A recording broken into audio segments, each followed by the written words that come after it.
Assalamualaikum warahmatullahi wabarakatuh. Pemirsa, kita berjumpa kembali dalam Tafsir Al-Misbah mengenal surah Al-Baqarah bersama Pak Quraish Shihab. Ya, alhamdulillah memasuki hari kelima di bulan Ramadan ini, kita akan kembali mengkaji ayat-ayat di surah Al-Baqarah yang akan kita mulai dari ayat ke-40. Di mana akan diterangkan mengenai Bani Israel dan sepak terjangnya yang dari zaman dahulu kala sampai sekarang pun masih banyak disoroti. Kemudian akan kita kaji lebih jauh juga mengenai salat dan manfaatnya, juga lebih jauh mengenai bagaimana meraih khusyuk dalam sholat kita. Ya pemirsa, semua ini akan dijelaskan seperti biasanya oleh narasumber kita, Pak Quraish Shihab. Assalamualaikum warahmatullahi wabarakatuh, Pak Quraish. Waalaikumsalam warahmatullahi wabarakatuh. Iya. Dan seperti biasanya juga ada 3 orang panelis yang sudah hadir di sini. Saya mulai dari yang pertama adalah Pak Andi Rahman. Nah, Pak Andi Rahman ini adalah pengajar Smart Excellencia Indonesia. Assalamualaikum warahmatullahi wabarakatuh. Iya. Kemudian yang kedua ini ada Mbak Lisma Diawati Fuaida, peneliti Pusat Pengembangan Kesejahteraan Sosial Jakarta. Assalamualaikum, Mbak. Waalaikumsalam warahmatullahi wabarakatuh. Iya, dan yang terakhir panelis kita ketiga adalah Pak Usman Jasad, Ketua Asosiasi Mubaligh Finisi Wisata. Assalamualaikum warahmatullahi wabarakatuh. Dan yang masih setia bersama kita pagi hari ini adalah ibu-ibu dari pengajian Al-Wildan. Assalamualaikum warahmatullahi wabarakatuh. Senang sekali ibu-ibu berjumpa lagi ya ibu-ibu ya. Kita tambah lagi pengetahuan kita nanti, tapi sebelum kita dengar penjelasan dari Pak Quraish, kita akan berhenti sejenak dulu, nanti kami akan kembali lagi seperti biasanya dalam Tafsir Al-Misbah mengenal surah Al-Baqarah.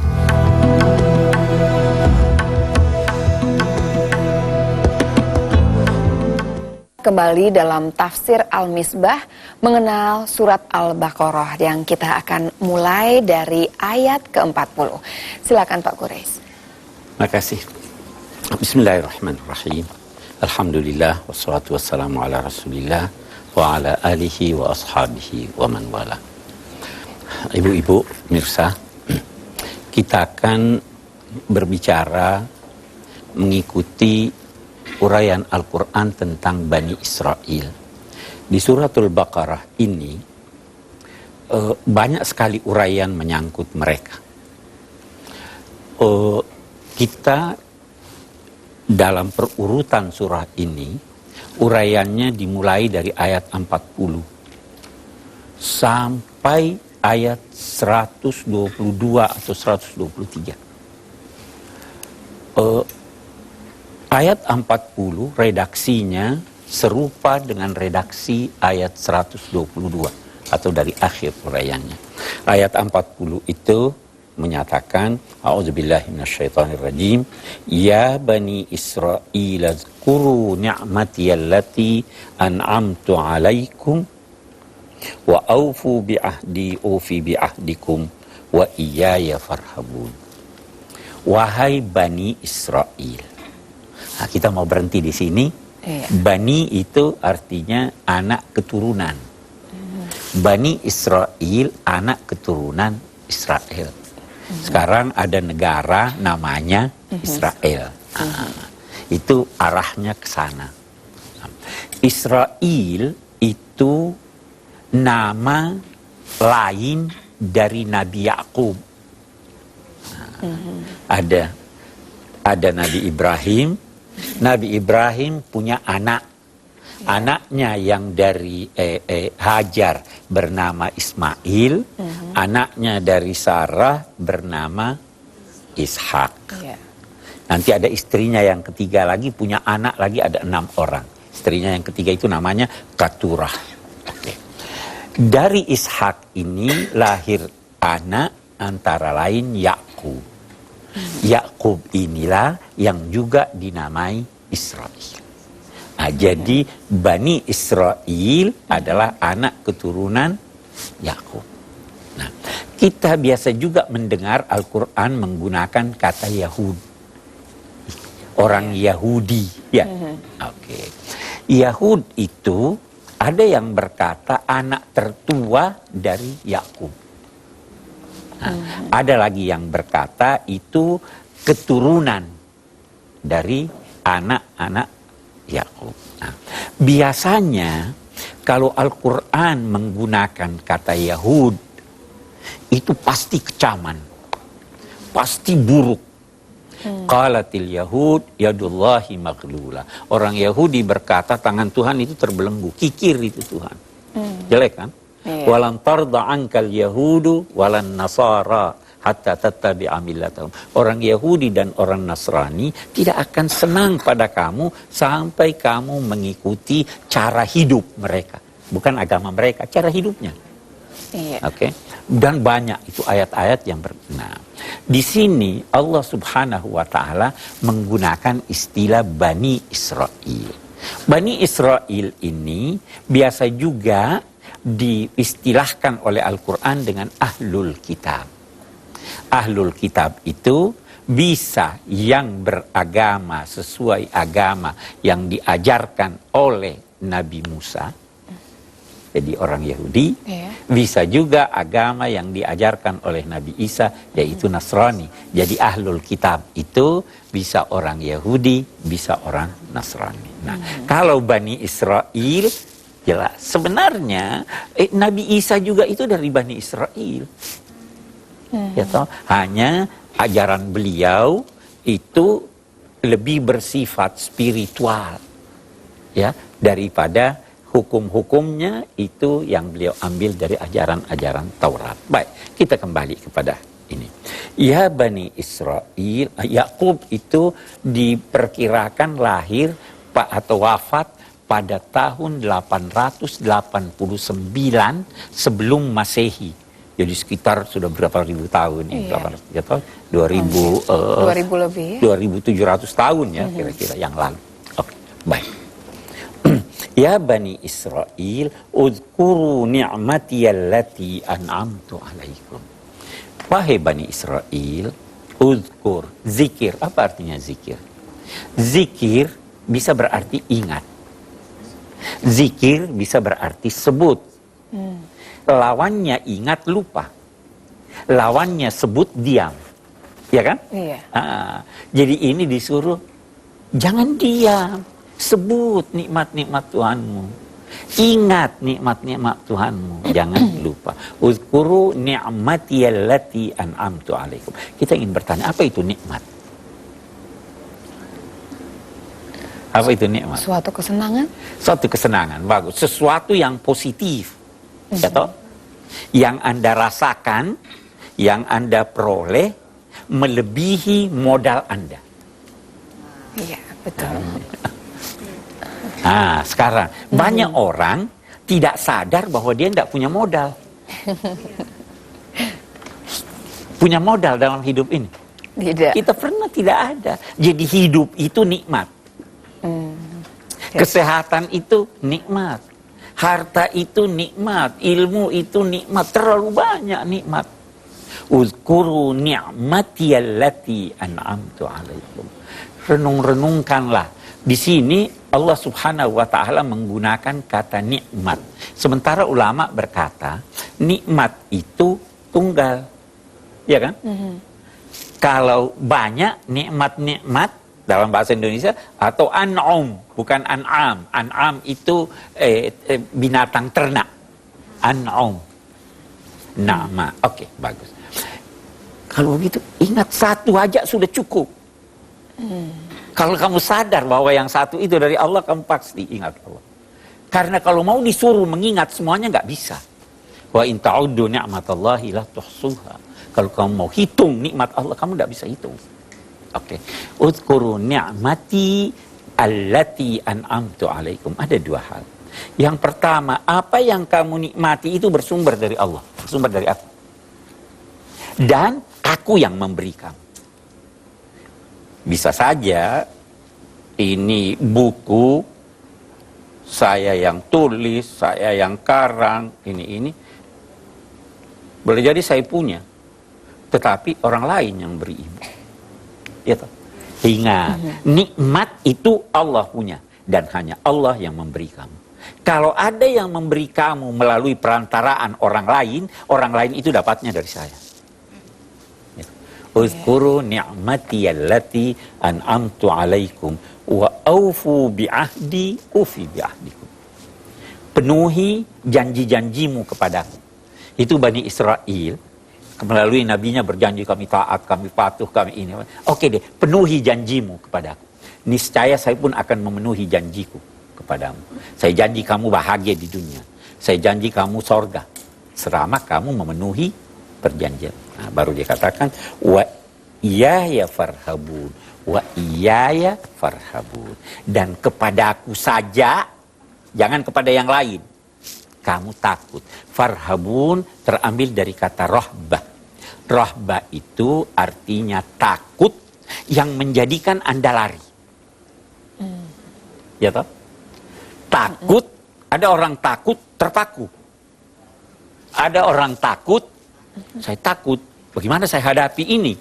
Ada takut, lari. Oke. Nah, kita lihat. Kalau saya takut pada harimau, saya lari meninggalkan harimau. Menjauh dari harimau. Iya? Iya. Oke. Kalau saya takut kepada Allah, bagaimana? Saya mendekat kepadanya. Larilah, bergegas mendekat kepadanya. Karena Allah beda dengan ini. Nah, karena itu dikatakannya, siapa yang takut kepada Allah, lari untuk meminta perlindungannya, maka tidak ada lagi yang perlu ditakutinya. Siapa yang takut kepada Allah, menjadikan semua takut kepadanya. Dan siapa yang tidak takut kepada Allah, maka dia merasa takut kepada semuanya. Iya. Walaupun pada dirinya, dia takut pada bayangannya bahkan. Iya. Ya toh? Itu maksudnya wa iya. Jadi ini nasihatnya ya. Wa iya ya farhabun. Baik, kita lanjutkan. Wa aminu bima anzaltu musaddiqan lima ma'akum. Percayalah terhadap apa yang saya turunkan, yakni Al-Quran. Allah tidak berkata di dalam ayat ini percayalah pada Al-Quran. Tapi dia katakan kepada apa yang saya turunkan. Percaya karena itu diturunkan oleh Allah. Itu bukan buatan Nabi Muhammad. Itu saya yang turunkan. Percaya, apalagi yang saya turunkan itu membenarkan apa yang ada pada kamu.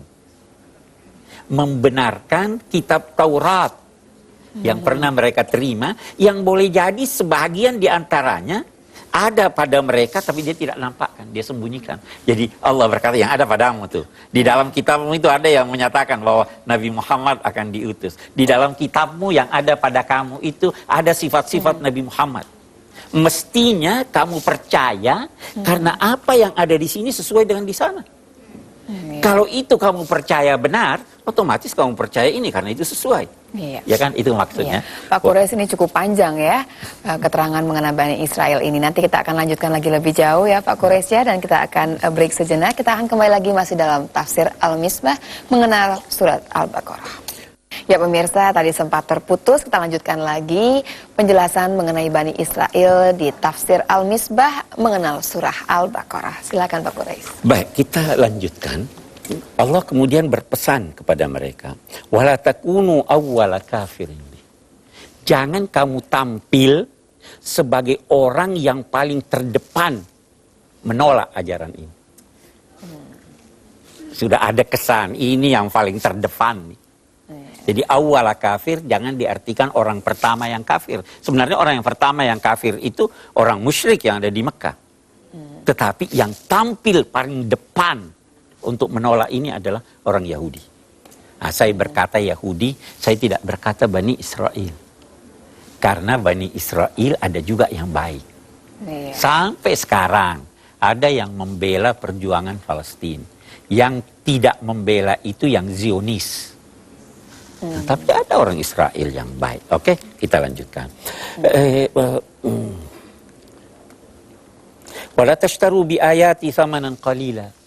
Jangan menukar ayat-ayatku dengan harga yang murah. Dia tidak sebutkan berapa harganya. Tetapi berapapun harganya, berapapun imbalan yang kamu terima itu kecil dibanding dengan ayat-ayat Allah. Sebab dia katakan, jangan membeli, jangan menukar ayat-ayatku dengan harga yang murah.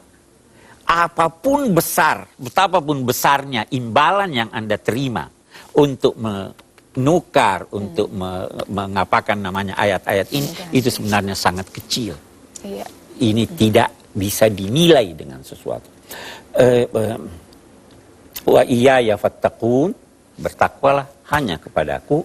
Wala talbisul haqqa bil batil wa taktumul haqqa wa antum ta'lamun. Jangan kamu mencampur adukan kebenaran dan kebatilan. Sekarang begini, ini sekarang banyak terjadi ini. Bagaimana caranya orang sekarang, sebagian orang berpropaganda. Kita terkadang mendengar pujian, ini begini, ini begini, ini begini, semua benar. Tapi di celahnya disisipkan sesuatu yang itu banyak penulis-penulis di barat yang muji-muji Nabi Muhammad. Kita terpengaruh. Padahal di celah itu ada sebenarnya. Ini cara. La talbisul haqqa bil batil. Jangan kamu campur adukkan kebenaran dan kebatilan. Wa tattumul haqqa. Cara yang kedua untuk menyesatkan orang, tidak menyampaikan kebenaran pada orang. Wa taktumul haqqa wa antum ta'lamun. Padahal kamu tahu kebenaran. Nah, orang-orang Yahudi dulu itu tahu kebenaran. Tetapi dia sembunyikan. Nah, ini yang dikecam oleh Al-Quran. Wa aqimus shalah wa atuz zakah warka'u ma'ar raki'in. Laksanakanlah salat. Tunaikanlah zakat. Salat adalah gambaran hubungan baik dengan Allah. Zakat adalah gambaran hubungan baik dengan sesama manusia. Warka'u ma'ar raki'in. Patuhlah bersama orang-orang yang patuh. Patuh kepada siapa yang wajar dipatuhi. Wa antum tatlunal kitaba afala taqilun. Itu dulu orang Yahudi yang tahu bahwa Islam ini benar. Itu dia suruh keluarganya masuk aja Islam. Padahal dia tidak mau. Karena kedudukannya goyah kalau dia masuk. Nah, ini dikecam. Atau dia menyuruh orang, kamu tidak boleh bohong, kamu tidak boleh menipu. Ya kan? Dia suruh begitu. Padahal dia sendiri. Nah, ini yang dikecam. Apakah kamu menyuruh orang-orang berbuat baik dan kamu melupakan diri kamu sendiri? Mestinya kalau kamu suruh, kamu tidak bisa lupa. Mestinya kalau kamu baca kitab suci, itu mengingatkan kamu. Atamuruna an-nasa bil birri wa tansawna anfusakum wa antum tatlunal kitab. Padahal kamu membaca kitab Taurat. Afala taqilun, baru dia katakan wasta'inu bis sabri was shalah wa innaha lakabiratun illa 'alal khashiyin. Banyak tuntunan Allah. Kamu perlu cari pendukung melaksanakan tuntunan Allah. Apa itu? Ada dua cara. Bis sabri wassalah. Dengan sabar, tabah. Melaksanakan kebaikan itu perlu sabar, perlu tabah. Menghadapi tantangan itu perlu sabar, perlu tabah. Tetapi sabar dan tabah saja tidak cukup. Perlu salat, perlu doa. Menarik kalau kita analisa ayat kita ini. Dia katakan wa innaha lakabirah. Dan sesungguhnya dia itu berat. Kita lihat. Ista'inu bis sabri was shalah. Mintalah bantuan untuk melaksanakan kewajibanmu, menjauhi larangan Allah, mengamalkan tuntunannya dengan apa? Sabar, satu, salat, dua. Baru dia katakan, dan sesungguhnya dia. Kenapa dia tidak katakan sesungguhnya keduanya? Kok dia? Dia satu ya? Iya. Oke, kenapa? Karena Anda tidak bisa sabar secara penuh kalau tidak dapat bantuan Tuhan.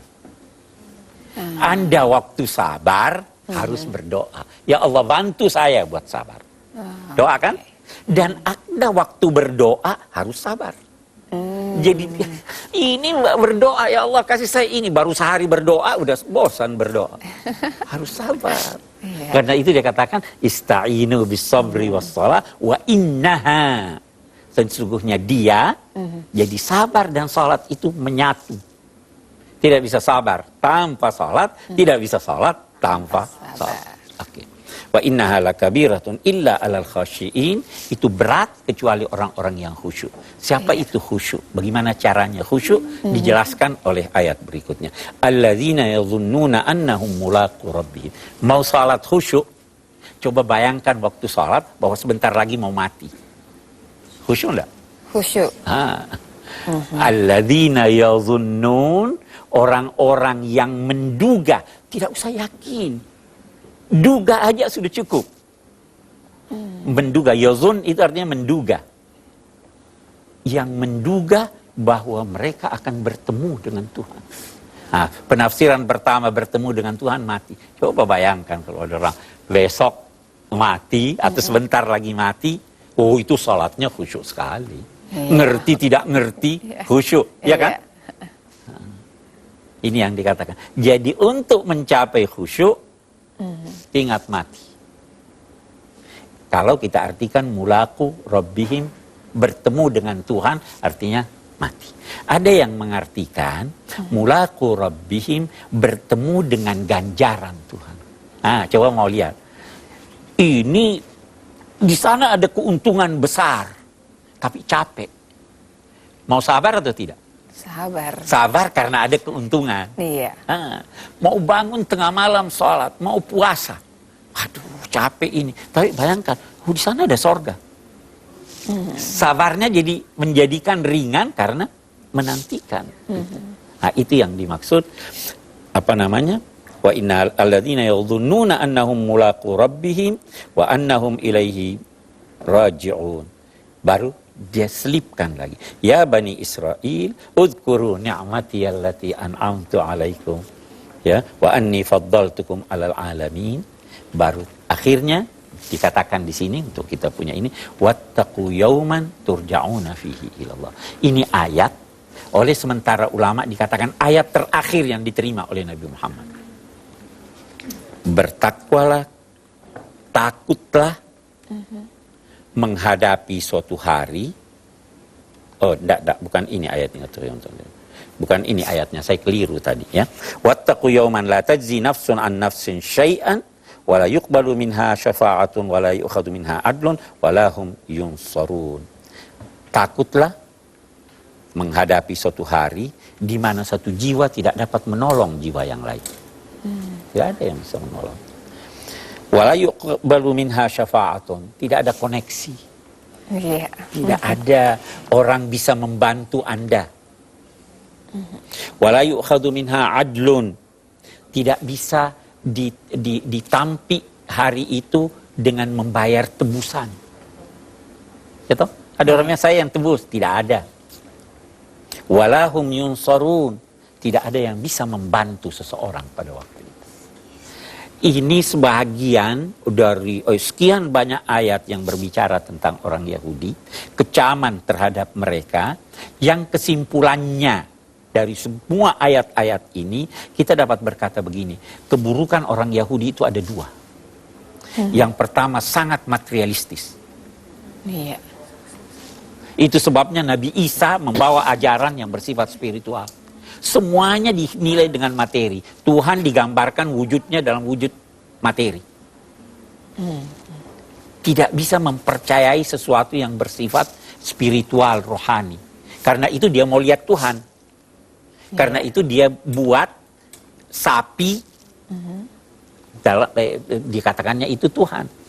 Yang kedua, sangat mendambakan kehidupan, walaupun tidak berkualitas. Takut sekali mati.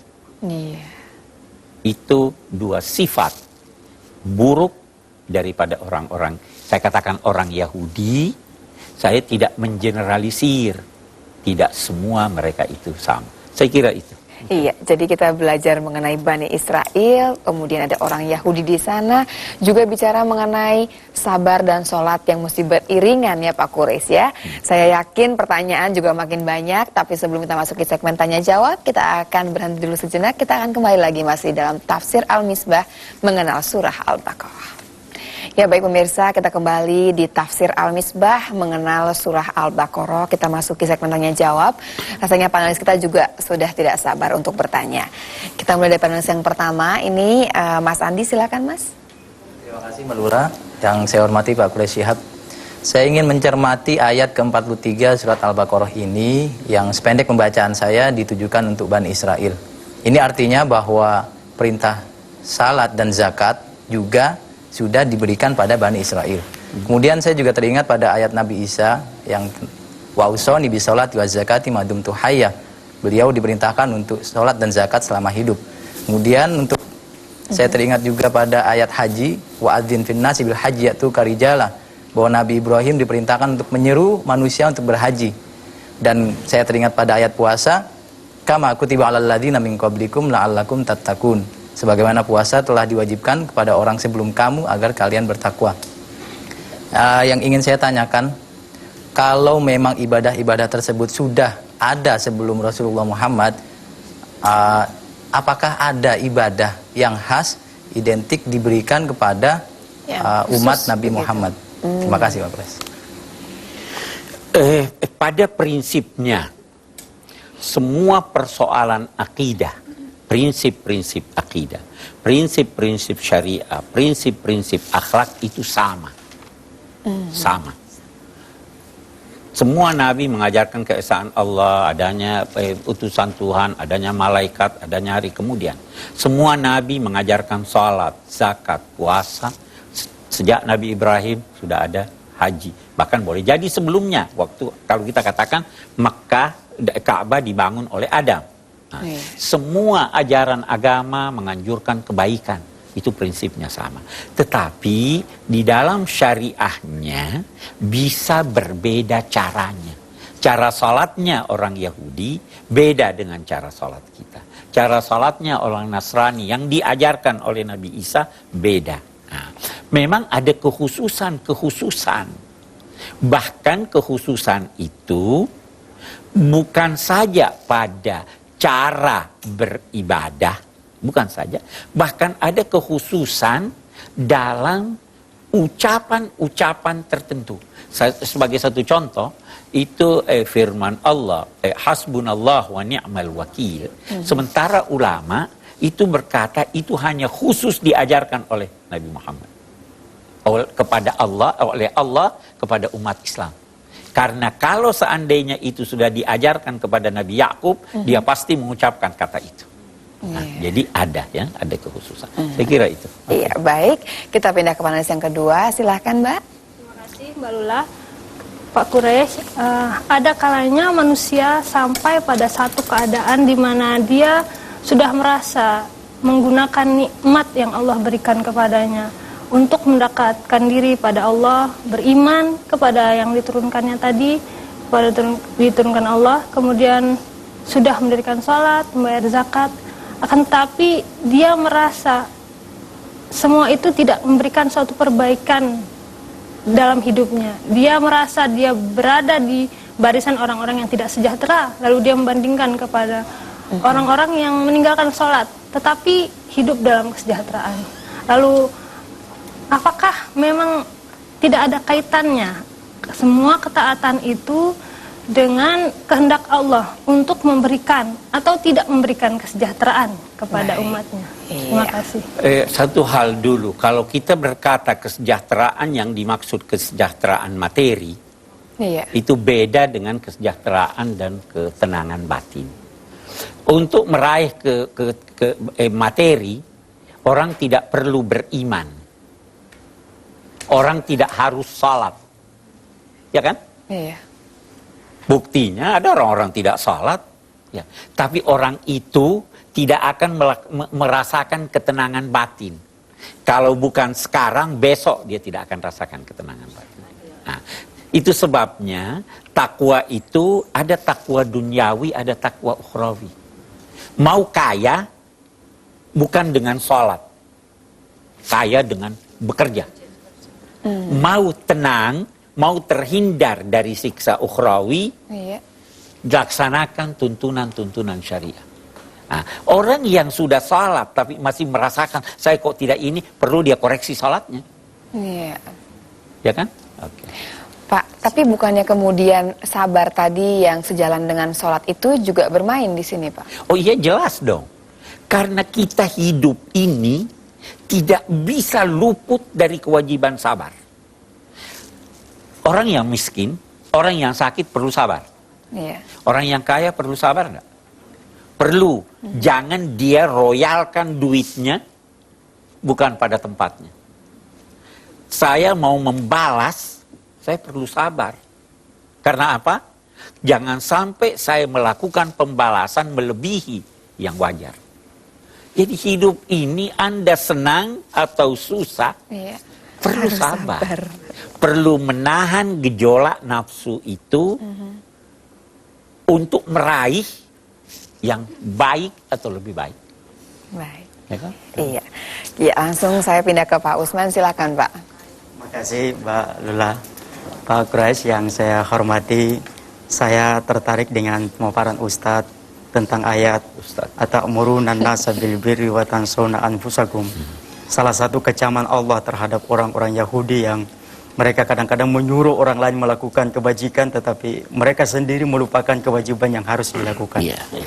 Dalam berbagai tulisan, Pak Quraisy sering mengungkapkan bahwa ayat Al-Quran bukan saja berdialog dengan umat pada saat Al-Quran itu diturunkan, tetapi Al-Quran berdialog dengan umat-umat sepanjang masa. Kalau melihat realitas sekarang yang terjadi di tengah masyarakat, sering kita menjumpai bahwa ada juga orang-orang di kalangan kita yang kadang-kadang menafsirkan Al-Quran, memahami Al-Quran berdasarkan kepentingan-kepentingan yang bersifat duniawi. Mereka menafsirkan Al-Quran seenaknya saja.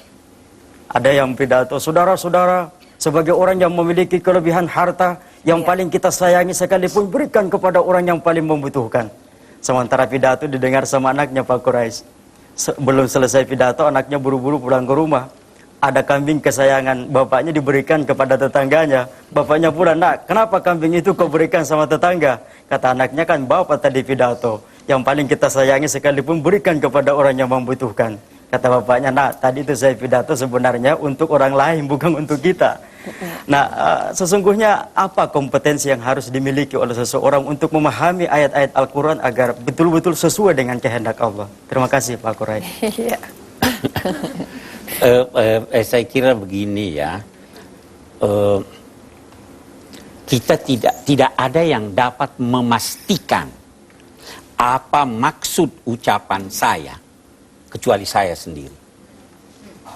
Ya. Iya. Yang bisa pastikan itu cuma saya. Yang ibu atau bapak dengar itu bersifat relatif. Nah, tidak ada yang bisa memastikan ini maksud Tuhan begini. Kalau demikian penafsiran bersifat relatif. Tetapi relativitas ini harus punya dukungan melalui pemahaman terhadap bahasa, pemahaman terhadap konteks, pemahaman terhadap situasi yang terjadi ketika itu.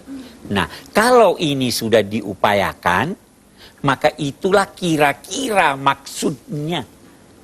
Kita tidak dapat pastikan. Tapi kalau dia berbicara keluar dari konteks, berbicara ini, ada orang berkata di Quran itu ada disebutkan Pulau Buton. Kenapa ada? Karena ada Al-Butun katanya. Dianggap itu kan tidak logis, ya toh. Jadi saya kira begitu kompetensinya.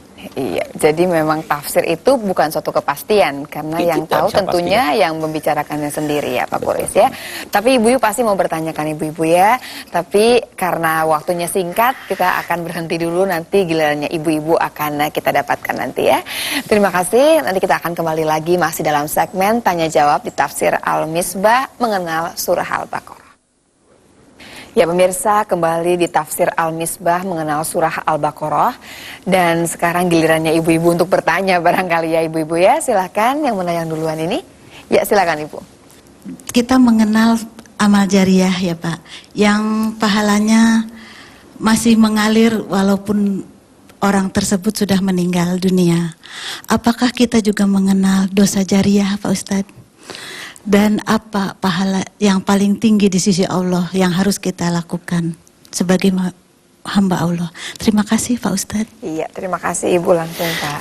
Dosa jariah. Multi level kan? Iya. Ada Bu. Rasulullah Shallallahu Alaihi Wasallam bersabda, Allahumma sholli alaihi, siapa yang melakukan kebaikan, man sanna sunnatan hasanah yang melakukan suatu kebaikan dan kebaikannya itu ditiru oleh orang lain, maka yang menirunya mendapat pahala, dan yang membuat tradisi baru itu, kebaikan baru itu pun terus-menerus mendapat pahala. Itu sebabnya Rasulullah SAW ini paling banyak pahalanya. Iya, Karena semua meniru. multi level itu tadi. Begitu juga halnya dengan orang yang membuat dosa yang ditiru oleh orang lain. Jadi ada itu jariah itu mengalir terus. Ya, Rasulullah bersabda, kamu tidak bisa menjadikan semua manusia senang dengan memberikan mereka materi. Tapi kamu bisa menjadikan semua senang dengan akhlak kamu yang baik. Nah, itu sebabnya beliau, saya tidak diutus kecuali untuk menyempurnakan akhlak. Itu yang paling tinggi itu. Ya kan? Iya, jelas ya Bu ya. Jangan sampai kita punya dosa jariah ya Bu. Iya, silakan ada yang lain. Tadi Bapak mengatakan bahwa orang yang khusyuk adalah orang yang meyakini akan bertemu dengan Tuhannya. Berarti kata-kata tersebut sangat luas ya Pak. Tapi mengapa selama ini kata-kata khusyuk hanya dikaitkan dengan sholat yang khusyuk? Apakah bisa dikaitkan dengan aspek ibadah yang lainnya seperti zakat atau menunaikan ibadah haji? Jarang sekali kita mengatakan bahwa tunaikanlah zakat dengan khusyuk, begitu Pak. Makasih. Iya. Iya. Begini, sebenarnya khusyuk bisa saja kita katakan demikian kalau tidak kita persamakan pengertian khusyuk dengan khusyuk dalam sholat. Ya. Khusyuk itu artinya tunduk patuh. Banyak orang yang keliru ketika memahami kewajiban khusyuk dalam sholat. Saya akan jelaskan ini, mungkin sedikit panjang tapi tidak apa-apa saya jelaskan. Iya. Begini, kita diajak oleh Allah Subhanahu wa Ta'ala untuk sholat. Oke? Saya akan beri ilustrasi. Ada satu orang mengirim undangan pada ibu untuk hadir pameran lukisan. Oke? Mau khusyuk, patuh, terima undangannya, saya nggak mau hadir. Ada yang lain berkata, saya nggak ngerti lukisan, tapi saya mau hadir menghormati dia. Patuh ya? Iya. Bagus. Yang satu lagi terima undangannya berkata, saya sekedar datang mau menghormati itu betul, tapi saya tidak mengerti karena itu saya mau belajar di sana. Nah, datang yang keempat, saya memang senang lukisan, saya mengerti lukisan. Dia masuk, dia nikmati. Ada yang tepuk bahunya, dia tidak rasa. Khusyuk enggak? Khusyuk. Nah, semua khusyuk, tapi bertingkat-tingkat, ya toh? Nabi tidak selalu seperti itu. Nabi sujud, cucunya datang di belakangnya, dia perlama sujudnya. Ya kan? Nabi sholat, mendengar seorang anak menangis, percepat sholatnya. Ya kan? Ibu-ibu bisa begitu, sholat, cium bau, gosong, percepat sholat. Tidak harus khusyuk itu menjadikan kita melupakan segala sesuatu. Yang penting, patuh. Jangan waktu diajak sholat saya nggak mau. Nah, itu yang salah. Mau usahakan untuk itu. Saya kira itu Bu, makna khusyuk ya, jadi patuh. Iya. Oke, ada lagi yang lain? Silakan Ibu. Pertanyaan saya, bagaimanakah hakikat sabar itu sebenarnya? Bagaimana hakikat? Dan Sabar. Sabar. bagaimana cara kita menguatkan hati kita untuk ikhlas menghadapi cobaan dan musibah? Terima kasih Pak Kas. Baik. Oke, begini Bu, saya jelaskan dulu. Sabar tadi saya belum jelaskan. Sabar itu menahan gejolak nafsu untuk melakukan sesuatu yang dia mampu lakukan, tetapi dia tahan demi mendapat yang baik atau lebih baik. Saya berjalan di jalan, ada orang injak kaki saya. Panas hati saya, gejolak nafsu mau membalas, ya toh? Saya mampu balas, tapi saya tidak balas, itu namanya sabar. Suatu orang injak kaki saya lihat orangnya gede. Nah, saya mau membalas, ya toh? Iya. Tapi karena saya takut, saya tidak balas. Sabar atau tidak itu? Bukan. Itu bukan sabar. Jadi sabar itu kekuatan. Sabar itu kita harus melatih kekuatan kita supaya kita sabar menghadapi. Tabah menghadapi itu. Baik, pemirsa terima kasih banyak, Pak Kures terima kasih banyak, Pak semua panelis di sini, ibu-ibu sekalian yang sudah bertanya juga terima kasih banyak. Mudah-mudahan jadi modal kita semua dan selamat menaikkan ibadah puasa di hari yang kelima ini. Insya Allah kita bertemu lagi besok di episode berikutnya. Wassalamualaikum warahmatullahi wabarakatuh.